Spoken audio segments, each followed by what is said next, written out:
Sugar cravings can get intense on your weight loss journey, and a really common recommendation is to go ahead and crush those cravings with fruit. Dates kind of look like wrinkly balls. While it seems like a good idea on paper, it may actually lead to more sugar cravings later on. Oh, this guy, he's saying fruit is bad for me now? Not at all. I'm just saying that anytime you have a carbohydrate like a fruit, or any carb for that matter, it's a good idea to have it with a protein or a fat, because it'll help keep your blood sugar levels more stable than if you eat the carb all by itself. Because if you have the carb all by itself, it leads to that inevitable spike and then dip in blood sugar that I talk about so often, which that dip in blood sugar, by the way, is going to lead to those sugar cravings later on to bring the blood sugar back up. So if you're ready to get a handle on your sugar cravings once and for all, stick around to the end of this video and I'll show you exactly what steps to take to keep your sugar cravings in check and hit your weight loss goals. Now, if there is one habit I want you to take away from this entire video, make it this one.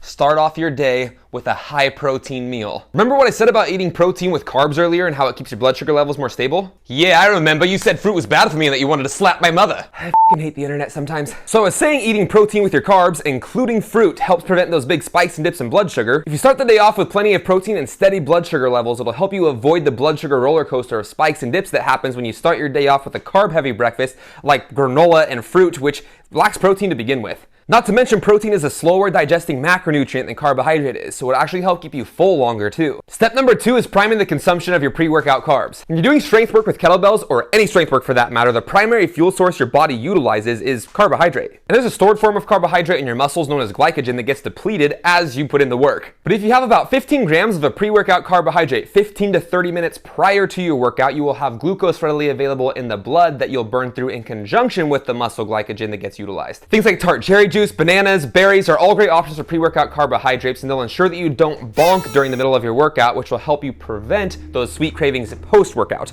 Oh, so now fruit's healthy again. Can you believe this guy? Gabe, we're recording. So if you like that last little bit of info there, smash that subscribe button and stick around for the last tip in this video, which is to eat a post-workout carbohydrate with your protein immediately after working out. Protein gets all the glory when it comes to post-workout nutrition for recovery. But remember, we deplete the stored form of carbohydrate in our muscle, glycogen, when we are working out. And if we wait too long to replenish those stores with a post-workout carb, your cravings will go through the roof. So by simply having a little bit of carbs with your protein post-workout, you'll save yourself the struggle of intense sugar cravings. With that said, which of these 3 tips do you feel like you need to implement the most in your own nutrition regimen? Let me know in the comments below. And if you're trying to lose weight and keep it off for good, give this video a like and smash that subscribe button for more content on the regular. See you next time, fam. Say hello to your If you start the day off with plenty of protein and steady blood sugar levels, it'll help you avoid the blood sugar roller coaster, which is so hard for me to say right now. Let's do it again. If you start the day off with plenty of protein and steady blood sugar levels.